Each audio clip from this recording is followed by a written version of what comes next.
everyone, and welcome to the OnlyLandFans show. My name is Kendall Lejeune, and our guest today is Mike Ferreira. Mike Ferreira began his journey in the land business as a part-time endeavor back in 2014, eventually transitioning to full-time in 2015. His unique approach stands in contrast to the common teachings of the industry.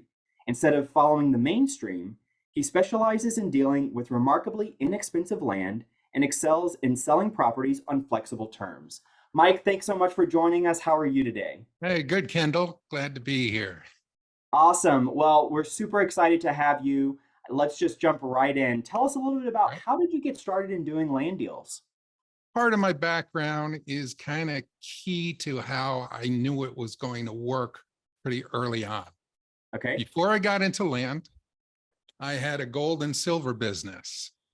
And it was back at the time, it was something that was very popular. It was one of those businesses where people from all over the country would take all their valuable gold and silver, they would throw it in a box, mail it to me, and then I would mail them a check.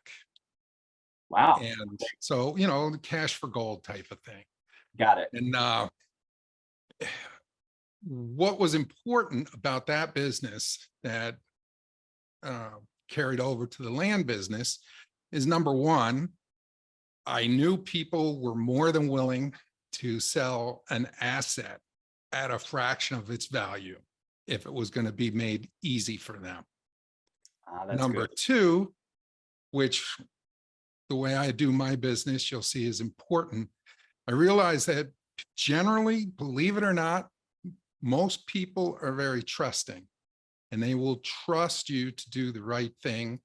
If you just say what you're going to do and do it, somehow that carries through. So people in that business would throw all their stuff in a box and send it to me across the country.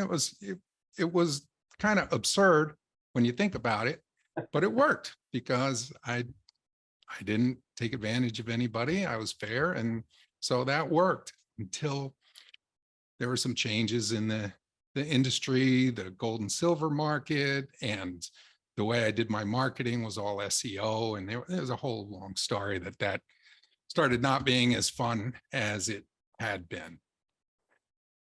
So when I realized I wanted to get out of that and get into something else, that was back in the time that, you know, the shows like Flipping Vegas, all these house flipping shows were going on. And I'm like, wow, that looks like fun. That looks great. Look at all that money and look at this guy. He can rehab a house in 9 days and put it on the market and get multiple offers that afternoon and it's done. Easy peasy, go on to the next one. Love it. So I started looking into that, but it just so happens at that same time, decided I wanted to completely gut and rehab my personal house and had contractors to deal with and everything. And when I got through that, I realized, no, this is not for me. So went down some rabbit holes on the internet and found out about land. And, you know, this was back in 2014 where it was different than it is today by far. But I looked at that and I realized, wow, this is without all those headaches. And I happen to know I'm in Sarasota, Florida, and right to the south of me is a place called Northport, Florida.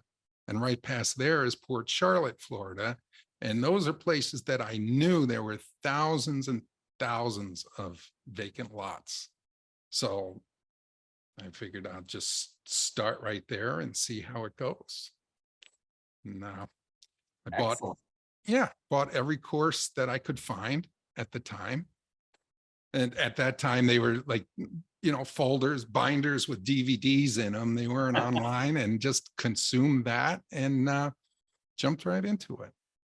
Yeah, I love that. I love that you started with what you knew, right? Yeah. And also that you pivoted from the gold and silver business. And you know, that really resonates with me as an entrepreneur, making sure that you're pivoting and doing what you need to do to survive, right? Yep. So talk to us a little bit about, you mentioned some courses. Can you kind of give us a little bit more detail about how did you learn? Did you have a mentor? Did you have a coach? Did you do it just kind of on your own? No, I didn't even really realize it was such a thing as coaching, and it wasn't as prominent as it is today back then. But I got the Land Profit Generator course, Jack Bosch. I got Land Geek. I got Land Academy. I just consumed and bought anything that Seth Williams would put out because he's awesome. That And is great. just learned it on my own. And it was several years I was doing the business where I wasn't even on Facebook. I didn't know there were other people doing well, I knew they were out there, but I didn't really know of other people doing what I did. I'd go to the only networking I did was the local RIA meeting, and they thought land was a joke. You know, they they they they didn't understand. They were all happy doing their flips and whatever else they were doing. So I was kind of like the lonely land guy in there. But I just kind of bootstrapped it. And actually the first few years I did it before I knew any better, I used to go to every single property. Wow. Yeah, I would go there and take pictures, put up signs, mark the boundaries. I do all that kind of stuff. I'd get chased by alligators. I mean, I was through it. I was through it all. I had my big mud boots that I would wear, and I'd go out and I'd do it. And I look back now and I see that was ridiculous. But the benefit it did have for me is I've been up and down the state of Florida in so many areas. I've actually seen them in person. So I feel like I have a little bit richer, like, appreciation for different areas that have land in them in Florida. Yeah, definitely. I would imagine that definitely gives you the edge, over people that may not be familiar with Florida. So, talk to us a little bit about what that very first deal was like for you. You were kind of doing this on an island, it seems, and so walk us through what was that very first deal like? The very first deal, well, here's another thing. Since I had also been studying all the regular house stuff, my first batch of letters were like homemade yellow letters. Love it. And yeah, the yellow letters. And, I hand wrote the envelopes. It was around Christmas time. So I put Christmas stamps and a greeting card envelope. I was just doing the whole thing. And a lady from West Palm Beach um, said she wanted to sell. And we negotiated back and forth on the price and came up with a price. So of course, this was very exciting. I made up a deed, hoping that I did it right, jumped in my car and drove all the way from Sarasota, Florida on the West Coast to West Palm Beach because I wanted to get her to, go. I went with her to her bank so she could get a notary and sign it. And I gave her the cash. And it was that was very exciting. That was for a lot Wow. in Northport. Yeah. Yeah. That's incredible. And so do you remember the numbers on that deal? What did that look like? Yeah. I think that deal, I bought it for like $2,400 and sold it for around $5,000. So that at that time, that was just fantastic. I was very, very pleased with myself. And that was definitely off to a good start. My Yeah. second deal, I lost $500, and that's the only deal that I lost money on because I bought something in Northport again. And then after I bought it, I was reading something. I go, what's a scrub jay? Which is an endangered bird that's in some of the lots there that affects the value. And Uh, I panicked and I just sold it quickly for whatever I could get for it. And now in hindsight, if I had held off a little bit, I probably could have come out okay on that one. got But it. Got it. Well, I'd imagine that's super exciting. Like you got your first deal, you've got proof of concept, right? yeah, And it's like this stuff works, and now it's time to like really do stuff with it, right? Yeah. Yeah. And so talk to us a little bit about what types of deals do you specialize in now? Well, now I do mostly cheap stuff, really cheap stuff, like buy it for $500, sell it for $3,500 on terms. Wow. Now, kind of the reason there's a few reasons I kind of, I, through my time in land, I've kind of gone from gone cheaper and cheaper when usually everybody else goes higher and higher price. I went cheaper and cheaper. Yeah. And part of the reason I did that is I like history and I like land. So I really read up on like the history of the old school land sellers. Like, where did all these thousands of squares all over the place come from? And I learned like there was a progression when they started, like say in the 60s, 70s, they were doing land development in Florida. First, they were home builders and they would sell home and lot packages. Then they realized after a while that, wow, people really seem to want to buy the land, and the profit was really in the land, not so much in the house. So then they started selling vacant lots, and let's just build on them when you want. And they put lots, and they had water and sewer and power and roads. But, the houses were kind of an afterthought in a way. And they would just sell out. So then they're like, well, let's forget about the water and sewer. We'll just run power. They can do well and septic. Boom, sold out. And then it's like, okay, well, why are they bothering putting power lines in? People just buy it. It'll be, put the power in down the road. So they made roads, and still in Northport and Port Charlotte and a lot of other places, there's hundreds of miles of roads with lots, no power, no houses. It's like a post-apocalyptic scene there. Wow. And they would sell out. So then finally, whether you can call them scam artists or you can call them geniuses, I don't know what you want to call them, they realized, why are we spending this money putting in roads? We'll just sell the land as an investment, sell it as an investment vehicle instead of a place to put your dream home. And lo and behold, people bought it. They would plat out, like 30-foot wide easements or whatever, and they sold them. And the next thing you know, they started putting all the rectangles and squares together and didn't even leave space for the roads in between. And people bought them. Wow. And a profit margin obviously was much higher.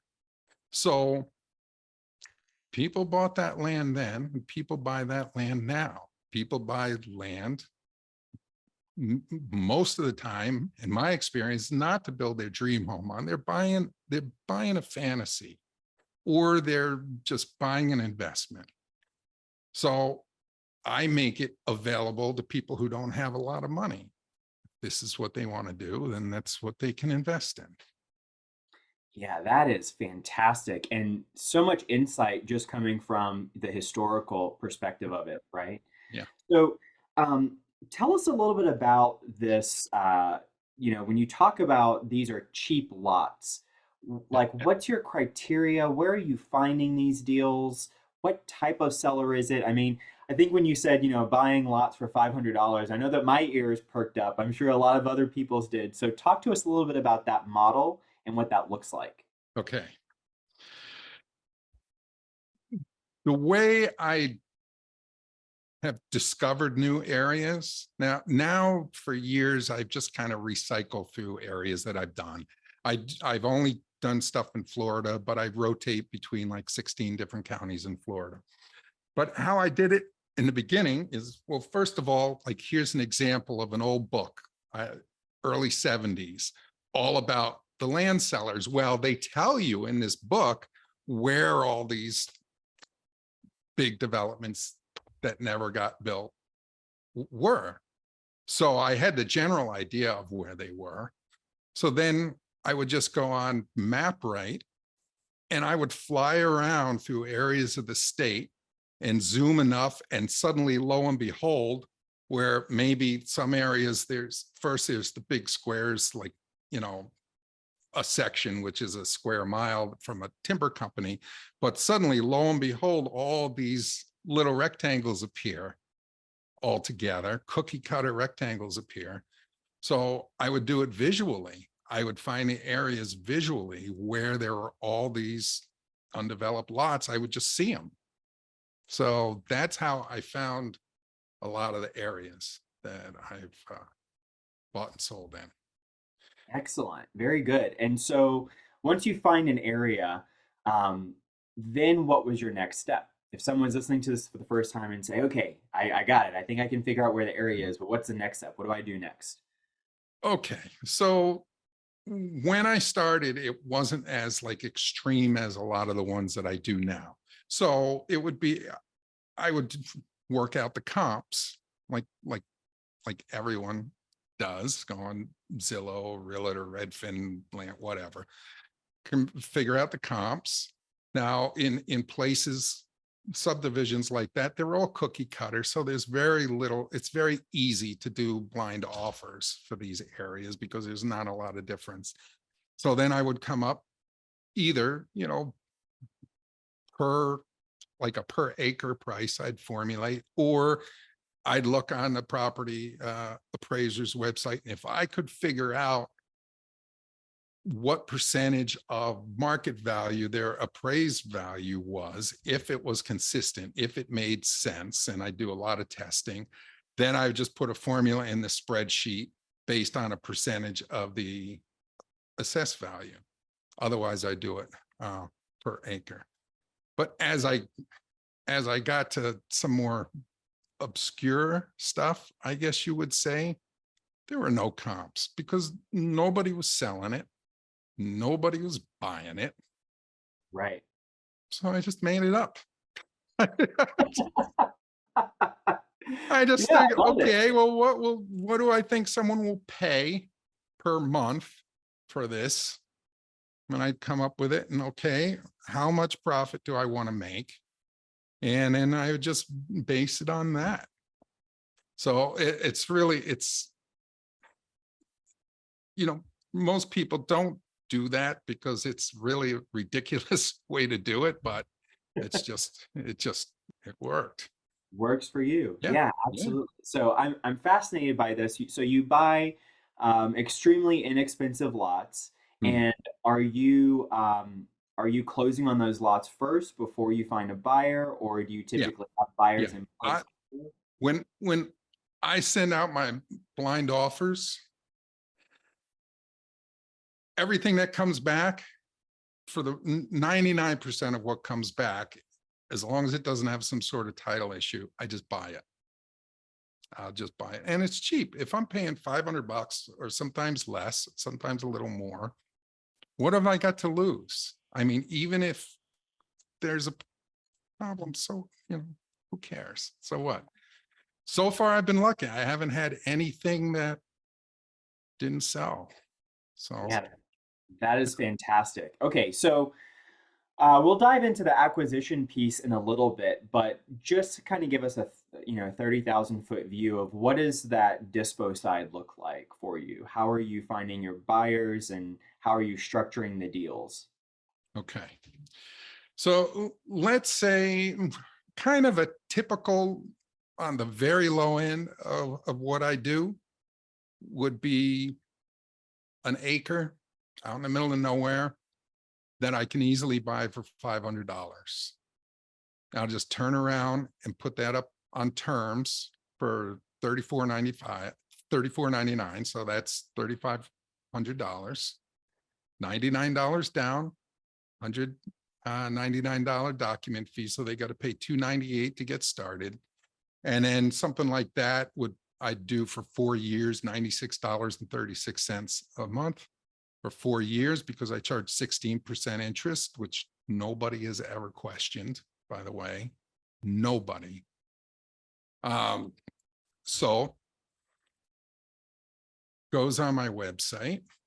I have an easy checkout, so they can just fill out all the information that's going to be on the paperwork during the checkout process. They pay their down payment and document fee, and boom, that's it. Most of my new business comes from Facebook Marketplace and groups. It's the only place that I really advertise anymore. And in my buyers list. But I do something a little different than most people probably do with my buyers list, is when I get new property, I don't shoot it out to my buyers list. I put it on Facebook first. And I drive everyone to my website, and then I get more and more people that sign up for my buyers list. And then if a day or two goes by and it hasn't sold, then I'll blast it out to my buyers list, and then it'll be gone. Wow. So I'm very interested in this Facebook Marketplace dispo strategy. I know it, I've talked to lots of people that swear by it. I've sold deals on Facebook Marketplace, and there are lots of other people that say I've tried it, it just doesn't work. I've never sold a deal. I get a lot of tire kickers. So what can you talk to us about how is it that how do you structure your Facebook Marketplace posts? Do you boost them? Do you do paid ads? What is that like? I've never done any boosting. I've never done any paid ads. Most of my ads that I do put out, they're nothing special. There's not some magical formula that I use. Most of my pictures suck. It'll be maybe they'll get a Google Street View, or they'll get a picture of typical flora and fauna that is representative of the property, and they'll get some screenshots from MapRight and Google Maps, and that's it. They're buying it because of the terms. They're buying it because of the terms. So like I learned that pretty early on. Like in my first year, it was one lot that I was trying to sell for $5,000. It just wouldn't sell. I couldn't get it to sell, and I started panicking. Now, not get it to sell for me was like I had it 3-4 weeks. It didn't sell. And so I get kind of high strung, and I'm like, what am I going to do? What am I going to do? And I thought, why don't I try selling it with owner financing? And so I reworked my ad. And then I thought, you know what? Just for the hell of it, I just want to see what happens if I raise the price to $10,000 and I sell it on owner financing. And within a day, it was sold. Wow. So it's terms. Wow. It's terms will do it. And like with the cheap stuff, basically, you could take dog poop and put a bow on it. And if you're willing to sell it for low down and low monthly payments, people will buy it. And once you have some practice, you don't have to bother with the bow. That's basically what it is. Wow.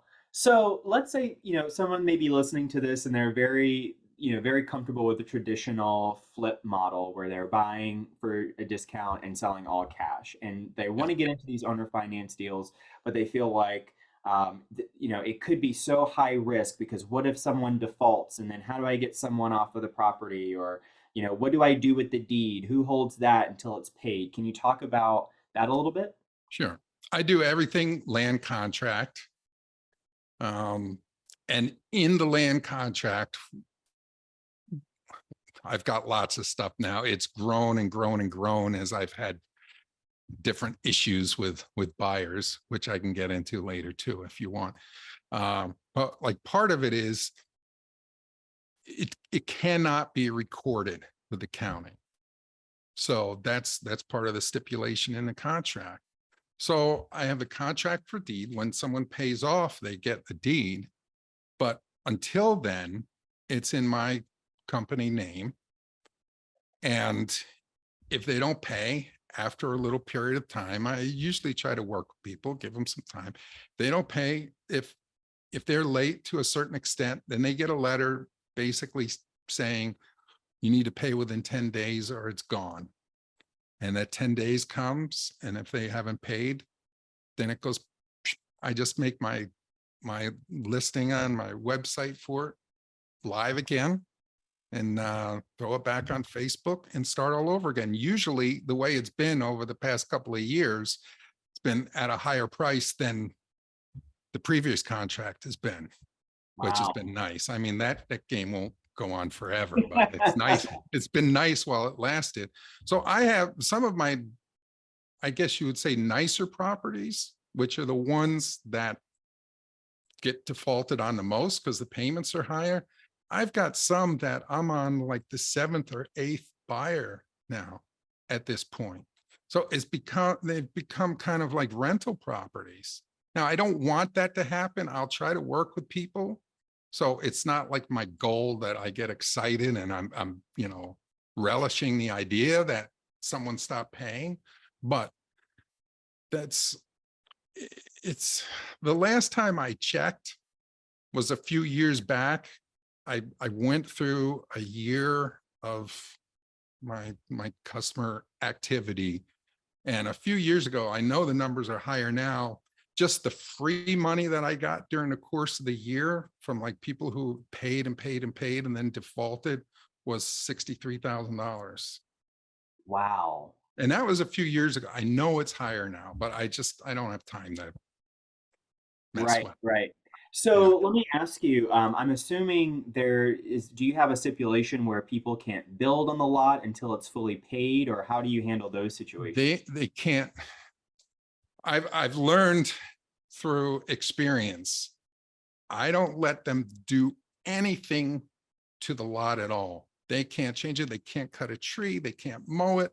They can't build on it. They can't put a fence. They can't do anything, because before I really had that laid out in extremes in my contract, I'd constantly be getting contacted by different code enforcement, because, if you're selling a cheap lot, people get the idea, well, I can just drag my piece of crap camper on there and I can live and I can poop in a bucket and I can pile garbage up all over the place. And then it's in my company name. So I'm the one who's got to deal with it.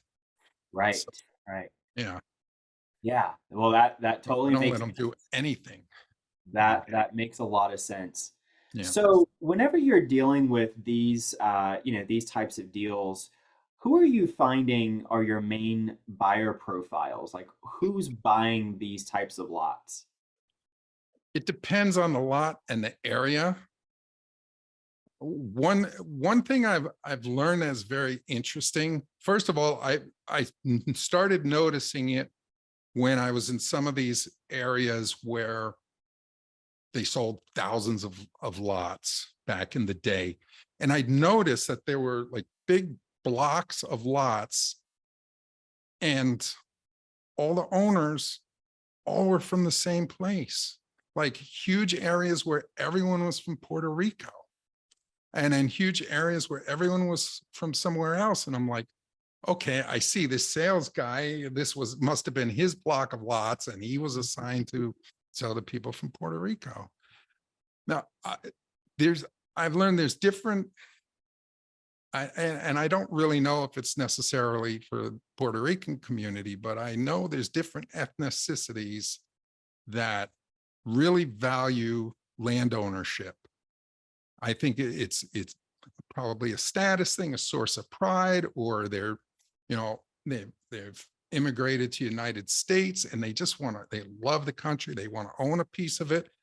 So there's an area right now that I buy all the time that I don't even have to advertise them anymore, because I started selling them to these Haitian people that live there in Florida. They're from Haiti. but they have a network of all these other fellow Haitian immigrants, and they love buying my land. They buy it and buy it, buy it. So all I do, I get one, I text my main guy and I say, I got this one. And he'll say, okay, I'll be right back to you. And next thing you know, he just tells me who to send. Now I don't even have to make a listing for it. I just send my checkout form to the new buyer. So Wow. I've got, I mean, it's great. So I don't know, I guess that's part of an answer to your question. Definitely, Then definitely. I got, there's a lot of unusable land, but maybe it's good for hunting. So I get, or hunting, shooting, four-wheeling, beer drinking, fighting, whatever Billy Bob and Bubba and his buddies go and do out there. So there's people who just want to go out there and play in the mud or whatever. But that just reminds me of a quick funny that really made me understand that any kind of land will sell. So I had a lady who had this lot in Punta Gorda, Florida, that she wanted to sell. It was in this rural part of Punta Gorda where a lot of it's wetlands. And she had this 2.5 acre lot.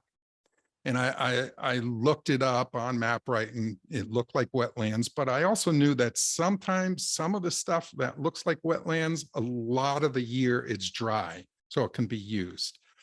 So, but it's shown as wetlands. So I told her $225 and I'll buy it. Why not? I'll take a chance on it. I had an appointment. This was past the time that I normally would go look at property, but I had an appointment down that way.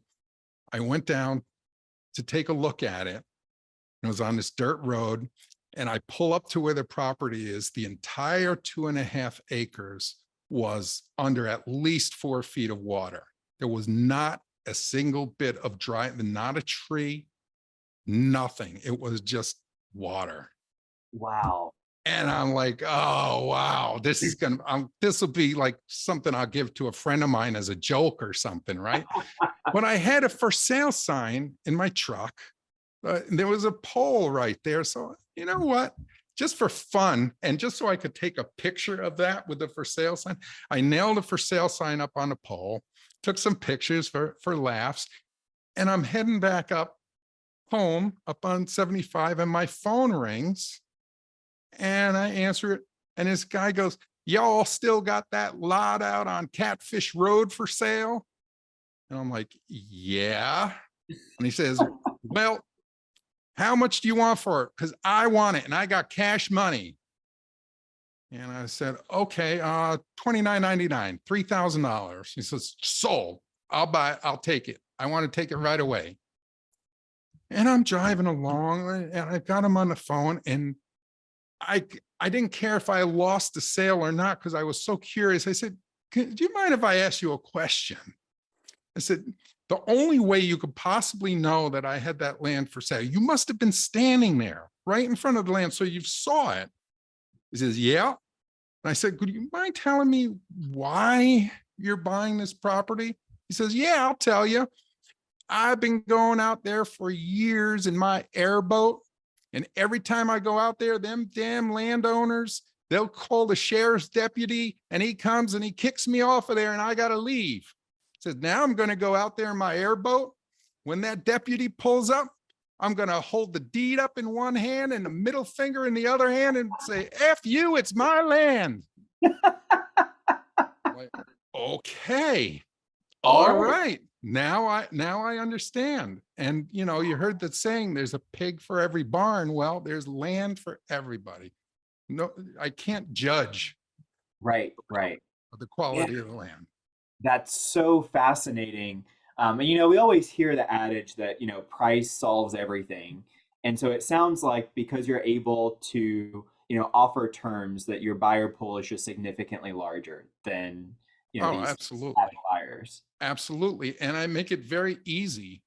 Most of my buyers, I find that the first time I've ever heard of them or heard from them, I'll wake up in the morning and see that they checked out on my website and bought land. I don't talk to them. I don't talk to buyers. I Wow. don't, I'll Facebook message them because I have to, but I have like canned stuff that I just press a couple keys and send to them. But I don't talk to these people. It's just, it's no barrier basically for them to buy the land. It's easy and quick, and it's an impulse buy. It's got to be an impulse buy. Yeah, that's huge. That's really, really good insight.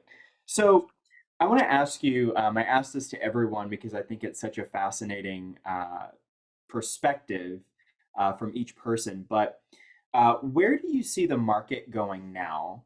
And what are you planning to do to thrive in the upcoming market shifts?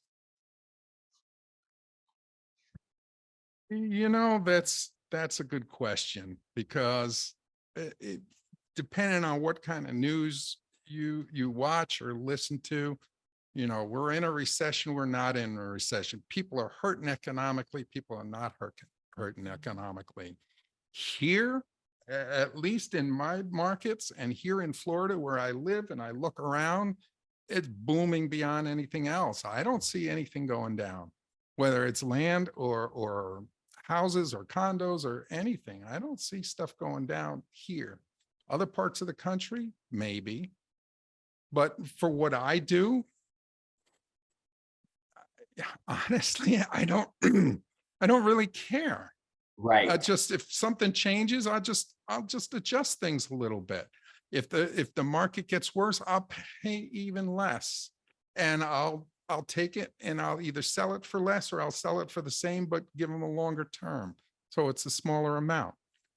Um, I've had so many false alarms when I thought the sky was falling, when Yeah. COVID was starting up, I thought that was going to be the end. And that was a huge boom.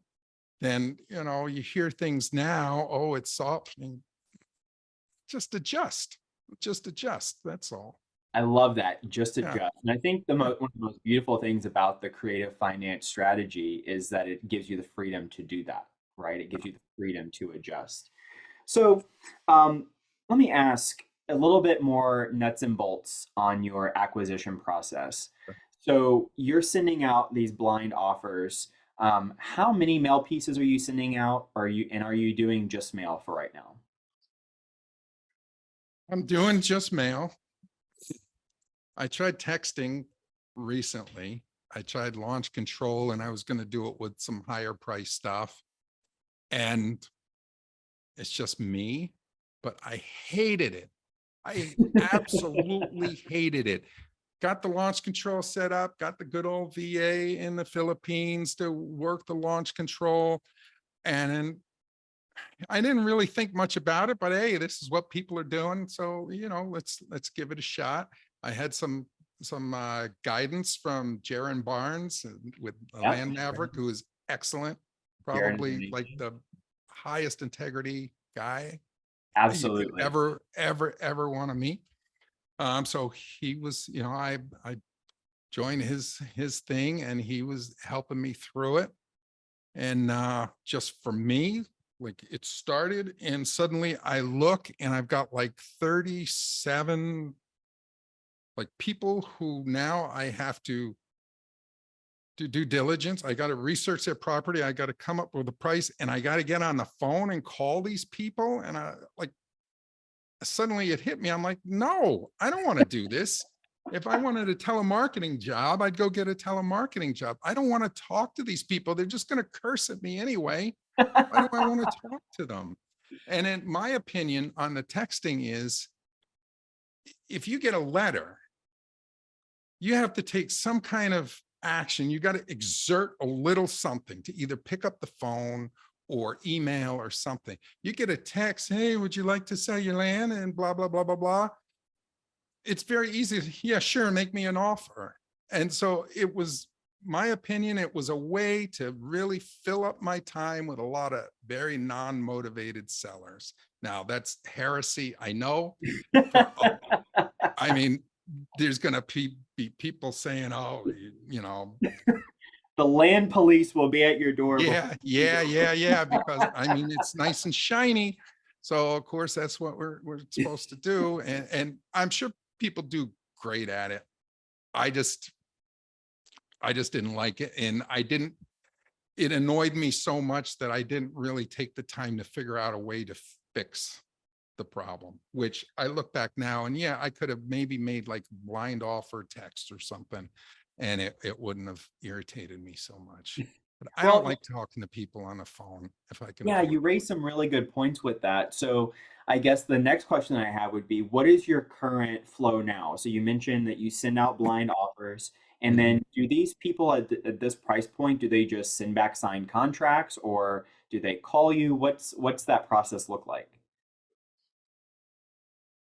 In my letter, I do everything I can, first of all, to dissuade them from calling me. Like I even put that if they call me, it may take me several days to even get back to them. It's much preferred. I want them to either scan it and email it, take a picture and email or text it, or the old folks love faxing. I get faxes all the time. Wow. I get a lot of faxes. Wow. They fax it back or they mail it back. And then if they call, they're going to my voicemail and depending on their tone, maybe I'll call them back, maybe I won't. It's just I'm terrible when it comes to that. I probably lose more deals, enough deals that could be a whole business for someone else. Well, what I think is so valuable about that though is that you know how you like to work, and when you lean into that, there's a very specific flow that you don't have to sort of reinvent the wheel for Right, people that don't fit that. right. So how many mail pieces are you sending out now? Well, I've recently started doing it through Pebble. Okay. So I've been trying the thing where, it's blowing them out, a little metering them out every day, but a general mailing size when I put together a list is usually around 10,000 letters. Okay. And there's been times that I've just been in like some bizarre panic for inventory and I've stupidly had them all go out at once. So they all come in at once. Yeah, and I have a rookie after all these years, such a rookie problem that I'm really trying to stop is I'll do a big mailing or a couple of big mailings. I'll get inundated with deals and then I'll slow or stop the mail. And then suddenly next thing I know, I look and I'm out of inventory. I'm like, I got a what mail, I the got a mail. hell? It's stupid. It's stupid. Don't do it. Don't do it. And I hear I'm you. really working on breaking myself for that I awful hear you. habit. Yeah. So on an average, I know that it probably fluctuates, but if you send out 10,000 mail pieces, to these relatively, and sometimes you mentioned very cheap lots, how many of these turn into contracts? It's going to sound terrible, but like I don't even know because I don't even look at it that way. Got I it. wouldn't know a KPI from an MRI. I just I just send out a shit ton of mail and I get a bunch of stuff back and then I rinse and repeat. I don't Got it. it, I just have a feel for, oh, this area is good, I'll mail it more. That area is bad, I won't mail it so much anymore. So Yeah, I don't pay attention, but I get a lot. I get a got lot. it. I mean, I got these today that I got to deal with. I don't know how many. Wow. I don't know. I get a lot. So for these inexpensive properties, are you finding that sellers are motivated to sell without negotiating a lot? Or it sounds like there might not be a lot of negotiation if you're I not really. don't negotiate. I just don't. Even if it's a more expensive thing, I set my mind on what I want to pay, and that's what I pay. Got it. Got And if they want to if they want to sell it, they can sell it. If they don't want to sell it, okay. So I don't negotiate. I don't want to deal with that. I don't want to go back and forth with people. and it frustrates some of them because I won't play along with the game. But Yeah, I'll say, well, you're offering me 500. Someone just offered me 1,500. Well, then you should sell it to him. Why are you talking to me? I exactly. said, Yeah, if he yeah, yeah, goes yeah. through with it, sell it to him. But when he backs out, I'll be here and my offer's good. And a lot of times they come back. So There you go. So I think I may know the answer to this question, but I'm going to ask it anyway, just for clarity's sake. What are what are some things that you would consider to be deal breakers for a particular lot? Do you have deal breakers, or you just even the if it's not property fitting right? itself, Yeah, obviously, if there's something funky in the title, I don't want to go near it. The only kind that I don't like, and I probably would still buy it if it was almost free and the taxes were really low, is I've run across some that like it's a 3 foot wide strip along the side of a road going a right. few hundred feet, something like that. Um, I prefer not really small lots. I prefer not like less than 5,000 square feet. 5,000 square feet is tiny.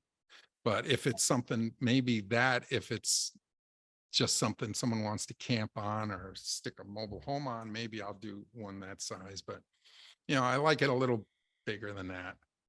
Got Yeah. it. So if someone's listening to this and they say, okay, so I'm just going to send out a bunch of lowball offers and just get super cheap property, um, what advice would you have for them? Is it really as simple as I'm just going to offer half of what the market appraisal is, or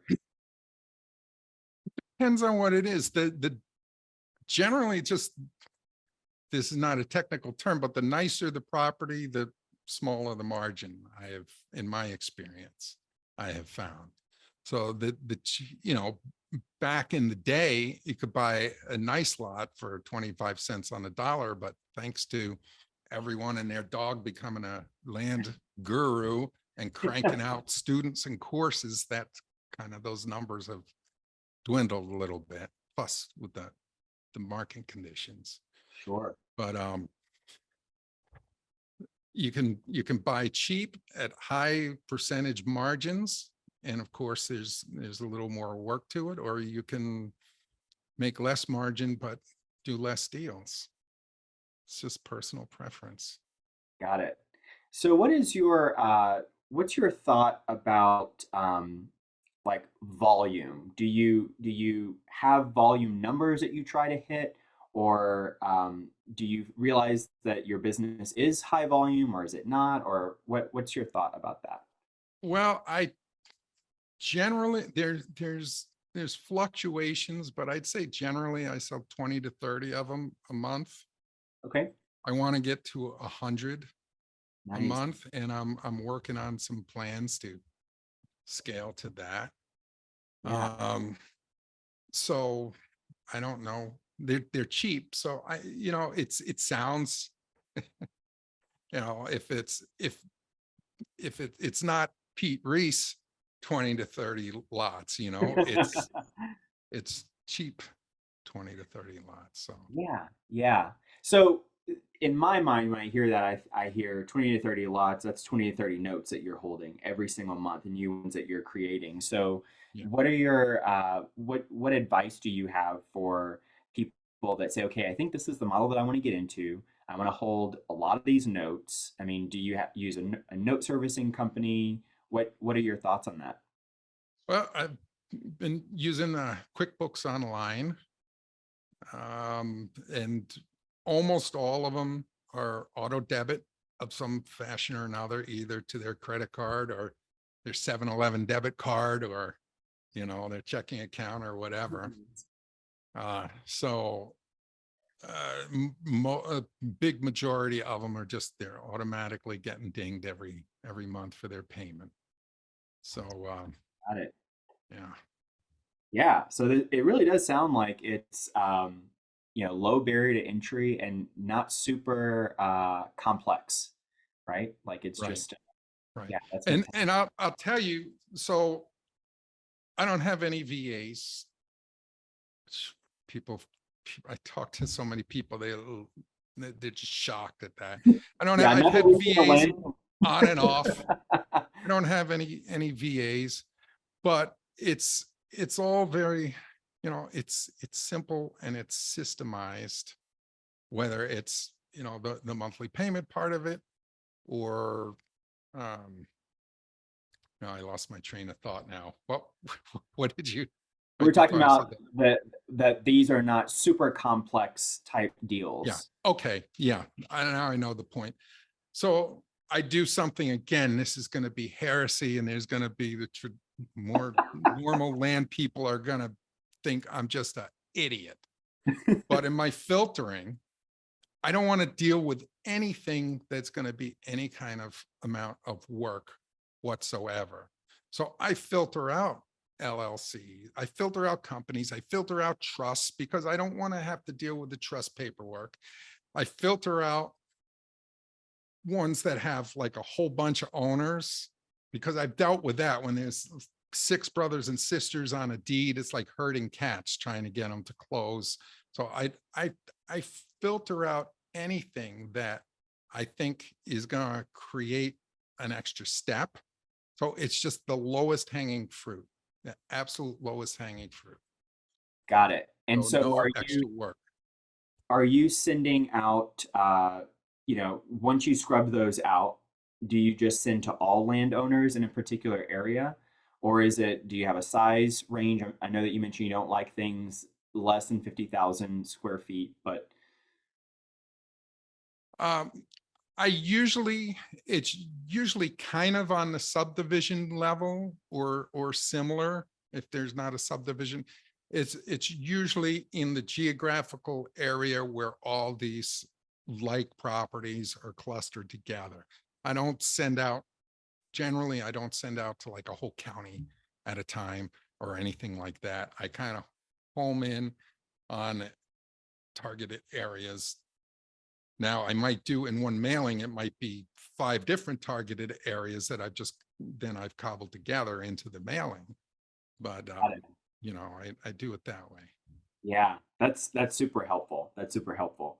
Um, so what do you consider to be the biggest challenge in the land business? No, I keep my stuff so simple. I Yeah, think depending on how your business runs, my biggest challenge, I would say, is just making sure that my buyers don't misbehave on a property and cause me a headache. That's my thing. And of course, if I'm selling an inaccessible patch out in the middle of nowhere, then I know I'm safe. They're not even going to be able to get out there, so I don't have to worry about it. But places where they can actually get on the land, they I just hate those problems when they come up. got it. Yeah, that makes total sense. Now, you've mentioned a lot of things that kind of go against the grain in the land industry, which is very cool. I always love sort of that disruptor mentality, or at least just going with what works for you, Yeah. right? And so, um, I'm curious, what do you think is something that not many people are talking about in the land industry right now that we should be talking about? Better data and more comprehensive data that's coming out now, and AI. Well, people talk about it, but I mean, it's really going to be changing things a lot. Absolutely. So, I mean, it may even get me texting again if I know I can really whittle it down to certain people. I'm playing around with property radar right now, and I'm really liking how maybe I might try texting through Yeah. right through that possibly. Nice. Yeah. Very good. So let me ask you, what's the biggest surprise you've had so far in in your land journey? People love to buy swampland. I mean, That's it's a huge. big surprise. People, and and I can sell land with that you can't do anything with honestly and ethically, and people will still buy it. They still buy it. They buy it. I don't know why they buy it. A lot of the land I sell, sometimes like I'll get a piece of land that is like even worse than the worst. Like I'll get something, I'm like, oh my God, this is a new low. This is a new low. Who the hell is going to buy this? And it'll be like the first one to sell when I send out a batch.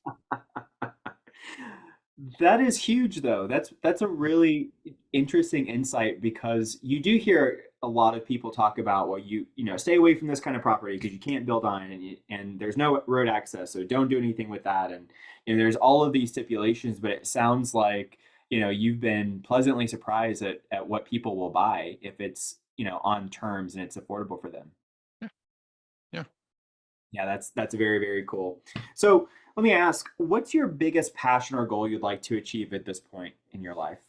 Well, in my business, I really, by the end of the year, I want to get things cranked up to 100 lots a month, Nice.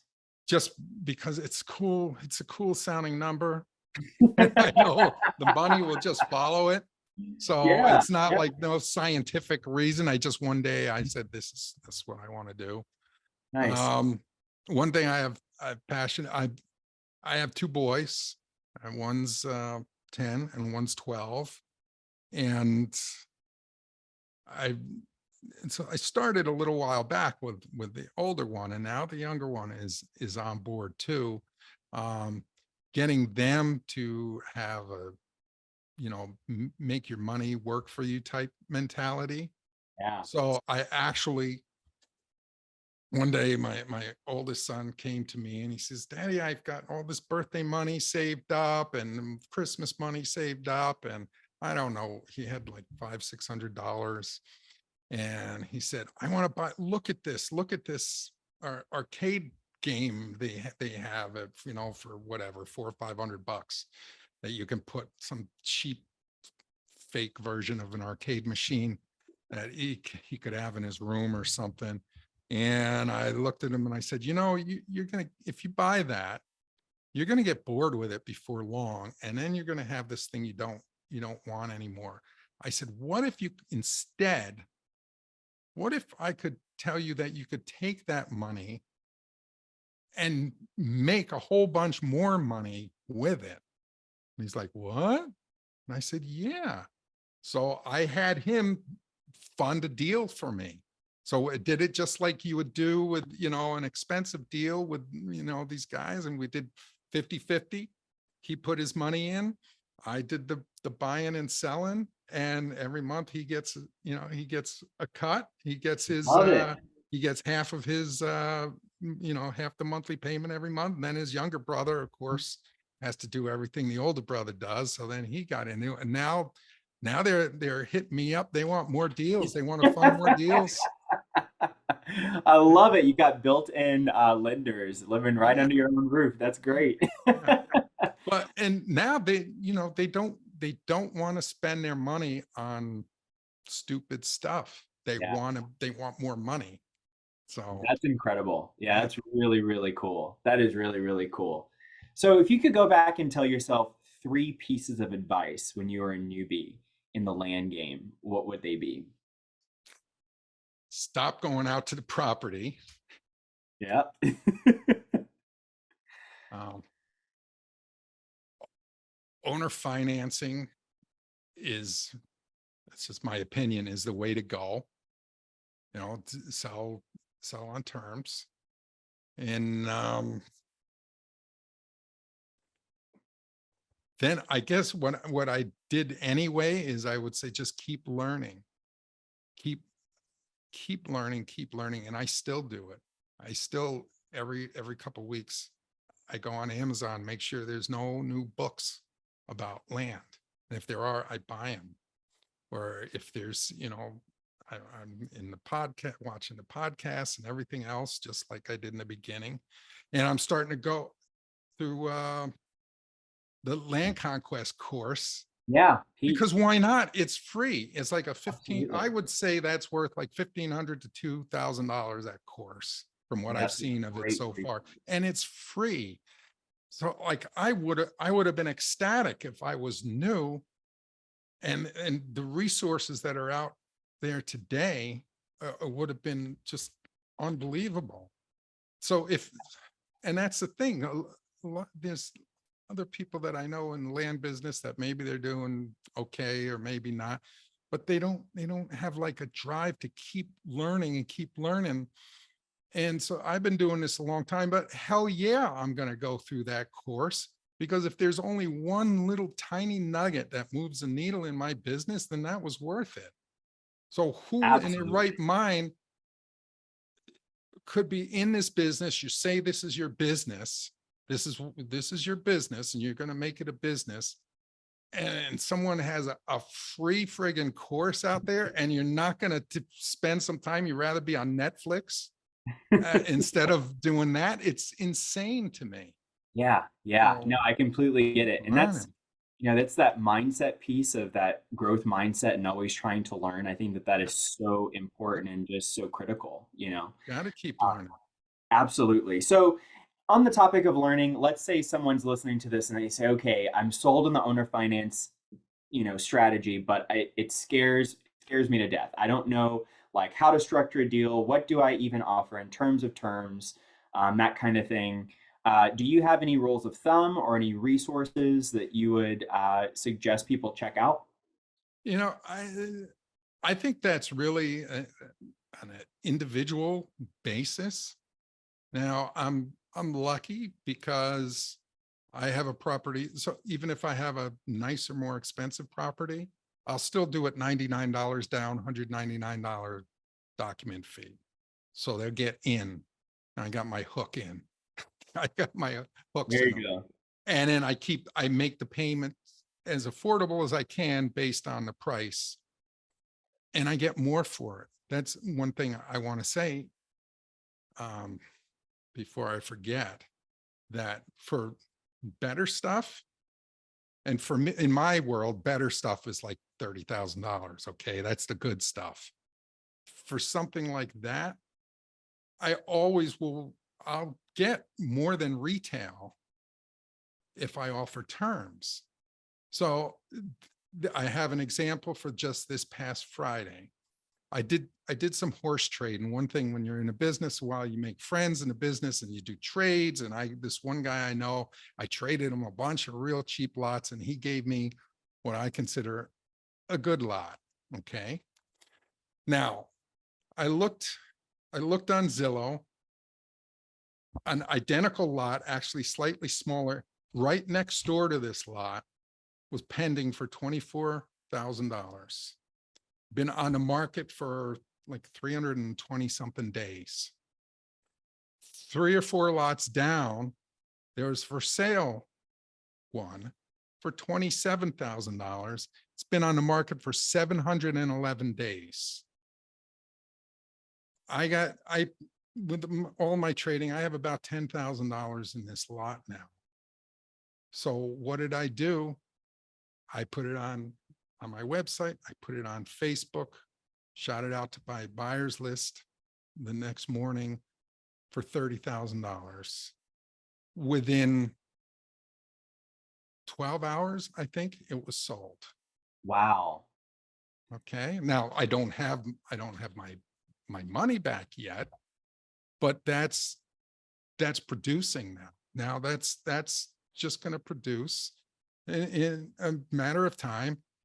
Yeah, I'll get my money back, but I'm selling. The other thing is, not only did I sell it for $29,999, so $30,000, but I put the financing out for 11 years.